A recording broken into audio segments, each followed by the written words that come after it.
तो दोस्तों good morning. आज है 2 दिसंबर। सबसे पहले रूबी की डाइट क्या थी, फिर रूबी को डाइट खिलाई। डाइट खिलाने के बाद हम लोग बरसम लाने के लिए गए। बरसम लाने के बाद कान्हा जी को भोजन खिला मैंने भोजन। फिर हम लोग वहाँ से जाने के लिए टीए के चित्तों के साथ निकल गए। फिर हरियाणा रोडवेज में खड़े होकर सफर किया। हंसी पहुँचकर हम लोग पटवारी के लिए डटे।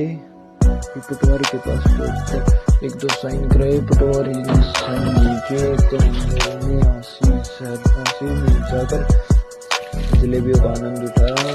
फिर घर आकर रूबी के साथ मौज मस्ती की। हमने हमारे ओल्ड मॉडल कैंसर पर घूमने के लिए निकल गए। फिर घर आकर रूबी को फिर से डाइट खिलाई, घुमाया फिराया। रूबी सो गई। ये है आज की रूबी की फोटो।